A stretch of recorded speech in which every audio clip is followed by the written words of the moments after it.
Okay, everyone. First of all, apologies for the delay in getting any more videos out. It's been a combination of factors, Christmas, New Year, but also I've been waiting for a neighbour to come back off holiday, so that I could, because he's got a bench press, so that I could put the bushes in the high gear. And so that set me back. He was away. I thought he was away for a week. He was away for 2 weeks. And then I've been waiting for parts and one thing and another. And then I found out that the whole section of video that I did in assembling various bits, mainly the gearbox bearing, etc. It's not. It's recorded, but it won't copy. It won't edit. There's something wrong. I can watch it on the laptop, but as soon as I try to transfer it anywhere, it just doesn't work. I'm going to make this video now, showing putting the bushes in, the Welsh plugs and the high gear and so on, up to like where we are now. But be aware it's a little bitty. Because we're missing a video. The other thing is I'm a bit worried, of course, from now on that it's going to happen again. Now it's happened once, obviously it's not until I play it back and try to edit it down that I find out whether it's working or not. And if it's not working, well, I can't really go back and do it all again. Right. But I just wanted to say a quick word as to why there's not been a video for a while. It's all anyway, but now I've been waiting for parts. I've got all the parts, we've got the bushes in, and now it's all systems go. So the videos should be coming quite thick and fast, and we should hopefully get the gearbox built. We'll actually be starting reassembling the gearbox immediately after this video. Hurrah.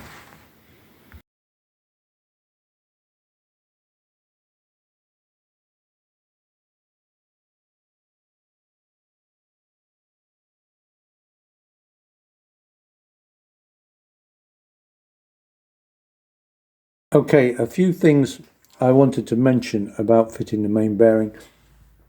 I'm sorry you can't really see it now because obviously time's moved on and I fitted other bits, but the main bearing's in here and we fitted it by heating the casing, cooling the bearing, and it's slotted in. Now, when I slotted it in, number one, I used some sealant, bearing seal around the edge. That helps the bearing, it won't spin in the casing, but in this case I used it especially to make sure that the oil would not leak past the bearing, because this being an older gearbox there was absolutely no oil seal on the outside of the bearing, so I didn't want oil sneaking between the casing and the bearing, so that's one reason for using sealant. Also, I made sure that the bearing, even though it slipped in quite easily, I made sure it was absolutely fully seated home by tapping all the way around the edge. Because what can happen is they can slot in and you think they're seated and there's like half a millimetre out or whatever, or a fraction of an inch, a couple of thousandths of an inch out, it's not seated maybe on one side. Then and this goes for any bearing, then when you fit your shaft, or in this case the high gear or whatever, suddenly you go to turn it, the whole thing's locked up, because the bearing is minutely out of line with itself.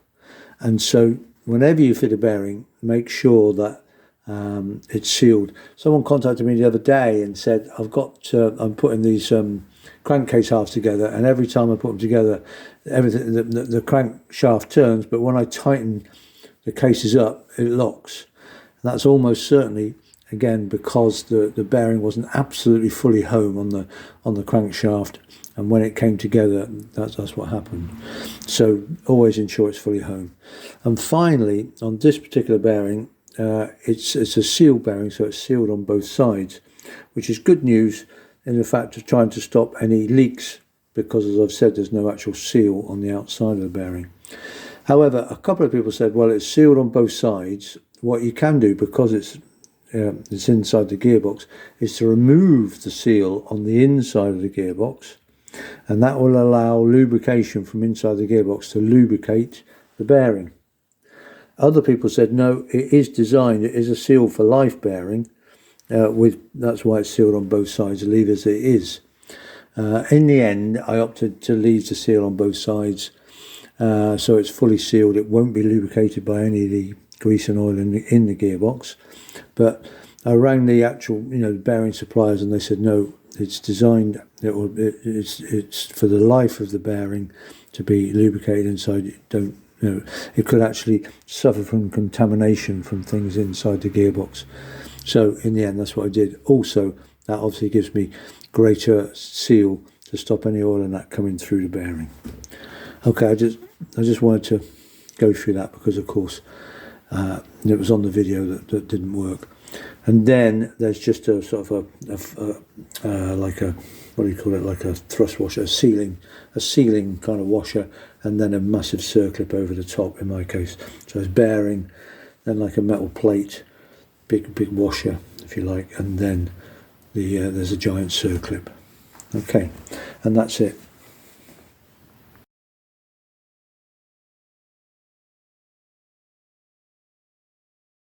Okay, now I'm putting the Welsh plugs in, which are little metal plugs, a bit like core plugs,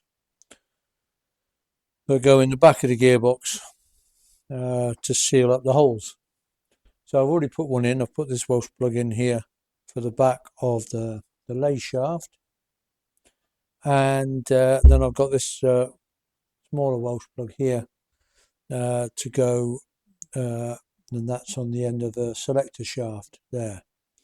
So what I've done is I've used a bit of Scotch-Brite, and I've cleaned the hole to try and get a good seal, because they just seal by basically interference fit.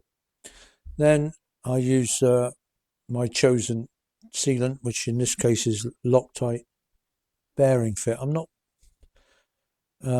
saying that's the best one to use. That's the one I use.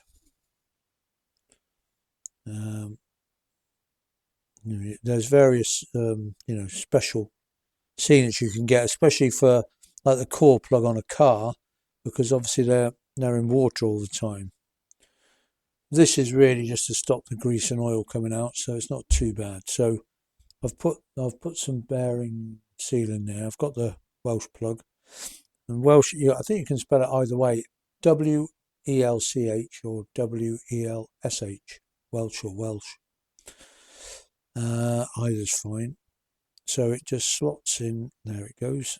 It's sitting in the hole, and then because it's concave in shape, hopefully if we now flatten it, then it causes the edge, because it's like convex shape. When it's flat, obviously the diameter increases, and it should seal.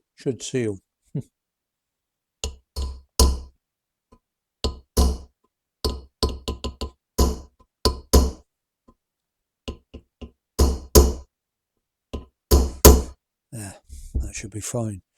So just a bit like that. I just flatten the top, and that's it. Bear in mind that these two are special alloy plugs. I looked online, and you can buy a lot of like steel plugs that are more for cars, the engine block on cars. I think if I tried to put a steel one in here, it might actually crack the casing, which of course the last thing you want to do. As it expands, it's so strong. So these are actually alloy, and I got one from the Aerial Owners Club, and the other one Seb, who sorted the gearbox out for me, he had a spare one. So that's from Seb, and that's from the Aerial Owners Club. Just be aware they are alloy rather than steel that you can buy. Okay, so I might just give that. Don't want to give it too much of a ding. There, just a little bit more. Okay, and there, and so that's sealed. So in theory, no oil or grease will come out of those shaft ends. Yeah, believe that, you believe anything. Right, okay, I'm just going to leave those to go off, for the sealant to go off, and then we're ready to put the main shaft. Well, when we've put the So that's the casing finish. We've just got to put the bushes in the main shaft, and then we can actually start reassembling the box, which will be fabulous.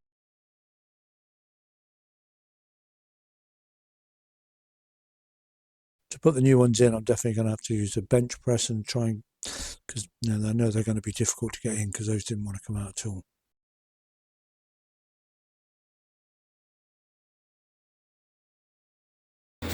So yeah, here we are, and using the bench press to push the first bush has gone right in. So we'll take that back out, turn it over, and try doing the second bush. Well, so there we go. The bench press has been absolutely fabulous, and I've got both bushes in now. So in that side and that one in that end. So both new bushes, and the bench press just pushed them in perfectly. And this one in particular was really tight, and I don't think, I really don't think we'd have got that in just by sort of hammering it. It wouldn't have, that one wasn't so bad, but the other one, I just don't think it would have gone in. It didn't want to go in at all. So with a bench press, it was perfect. But if it had just been hammering it, I'm sure it would have just bent the bush, and it would have just been a mess. So anyway, that's fabulous. Many thanks to my neighbour Chris for the use of the bench press.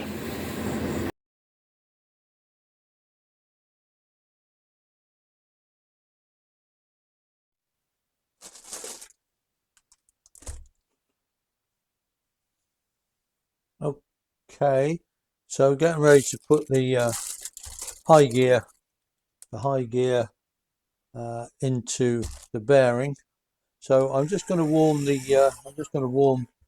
bearing up a bit so it expands. But of course, it's a seal bearing. I don't want to damage it, especially the sort of plastic like seal bit, that holds the grease in. So I'm just using the paint stripper, the heat gun on low rather than a blowtorch, just to give a bit of heat into that bearing to expand it a bit without doing any damage to anything. And I've put the bearing itself, has just come out of the freezer, nice and cold, to shrink it. Alright, just giving that a bit of heat. That should be enough. And then what I'm going to do is I'm going to put some bearing seal, same as for the Welsh plug. So I'm going to put some bearing seal on the bearing, because I'm going to use this as a sealant to try and stop any oil and grease in that coming down past the sleeve. Okay, so then I'm going to put that upside down on the bench. Then we've got the high gear or sleeve gear with its wonderful new bushes in.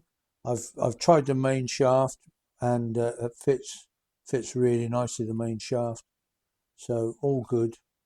So now I'm going to put this down, and hopefully that will just slot in through the bearing. There we go, just push straight in. Okay, there it is, doesn't need anything else.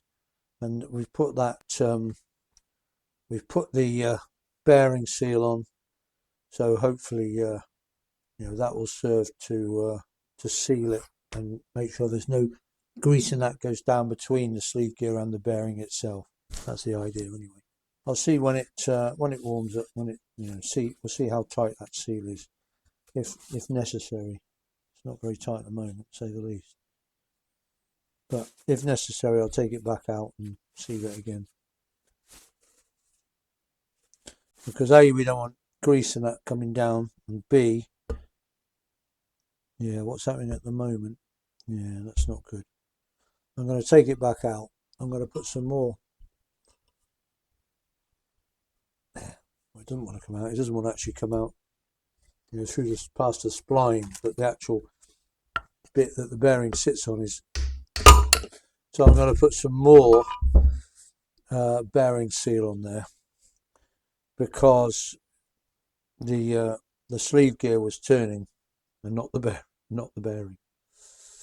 You know, the sleeve gear was spinning inside the bearing, which is definitely not what you want.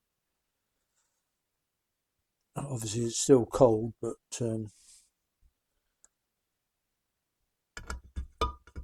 I mean, it will, yeah. We'll see. I'll leave that now with the bearing seal on it. Let's hope that seals more, and so that next time I spin it, that it will be the bearing turning and not the sleeve gear. Yeah, the bearing is now turning with the sleeve gear. Before, the sleeve gear was just spinning inside the bearing because the bearing got grease in it. It's quite stiff. But I'll leave it there to set.